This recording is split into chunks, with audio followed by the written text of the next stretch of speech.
Good morning, citizens of Virginia. Boy, it's like they emptied the bleachers and everybody came over here. This is great to see. It's good to see you all on a great, gorgeous day. I'm so glad so many of you are here. I'm not sure I remember a crowd this big here on Lobby Day. This is superb, and it's a great expression by the sovereigns of Virginia about who's in charge, and it's the citizens of Virginia. And I'm so glad you're all here.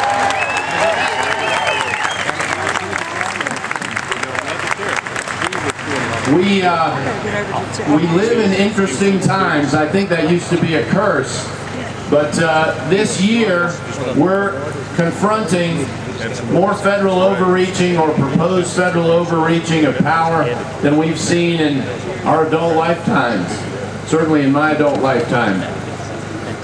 And it's time for people like you all to step up and to draw the lines that our founding fathers thought they drew very clearly. And we need to re-emphasize that there are sovereigns in America. One of them is the Commonwealth of Virginia. This is a sovereign state run and owned by you, the citizens, and we, the citizens of Virginia. And we need that attitude to be reinstated across America. And now, what they do in the other 49 states is up to them. But what we can do where we live is advocate again to bring back to life the 10th Amendment, to bring back to life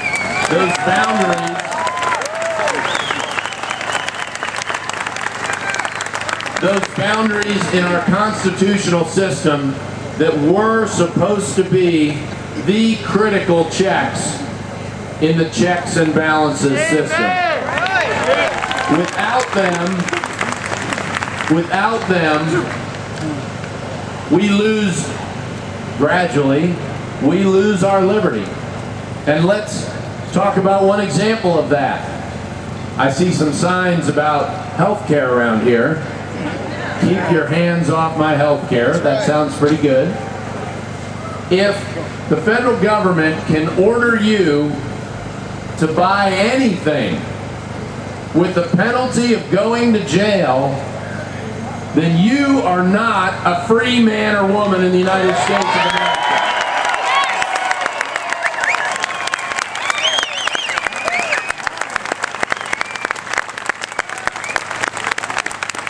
And I know everybody here shares with me the commitment to maintaining that freedom. And we have tools at our disposal. I know you're going to hear from Delegate Marshall shortly. You haven't heard from him yet, have you? No. I assume I wouldn't have gotten up this fast. That's okay. I kid. But that's one example. His effort in the House Bill 10, is one example of how you can strengthen the position of the Commonwealth's lawyer as we look at what the final bill on health care may contain. And it's, again, one example. And if they're ordering you with the threat of jail, threat of prison and fines to buy their product or their approved products, then we will have had our liberty reduced if we don't resist it, if we don't fight it, and by golly, we're going to fight it.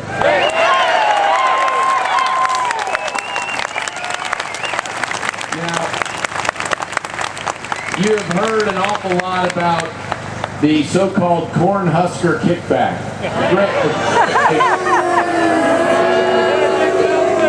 I will say it's a great name for the way they buy votes up there. But and the Louisiana Purchase, they're getting very creative with this stuff. But and that's being looked at to be challenged by not just Republican attorneys general. It's bipartisan. It's bipartisan. Freedom doesn't know parties. Liberty doesn't know parties. And it shouldn't.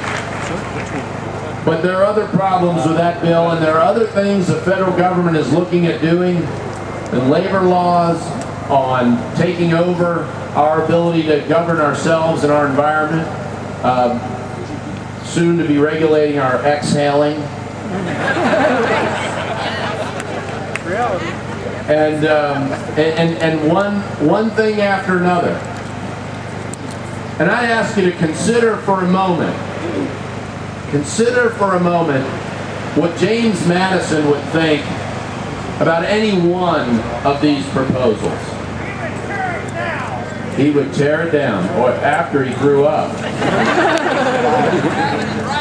And we need, as citizens of Virginia, to protect that legacy and to win it back. An awful lot of folks, I see some veterans hats here, and thank you all for your service. A lot of folks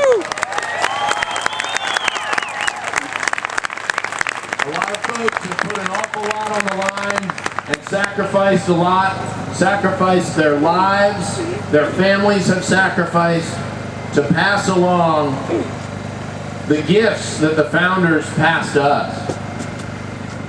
And I appreciate you all taking a whole day, coming down here to Richmond, letting your elected officials know where you stand and to remind them of the Constitution that they swore an oath to. They swore an oath to. And the importance of it today as much as in 1776, 1787, and in 3010, if we're still here. And a lot of what we do, one generation after another, will determine if we are. America isn't a people, a tribe, a clan. We are bound together by a commitment to core principles. And it's appropriate, it's Martin Luther King Day. He called our national creed, that one sentence in the Declaration of Independence that you all know. It was a great name for it. It's a great title for it. We hold these truths to be self-evident, that all men are created equal, endowed by who? Their Creator.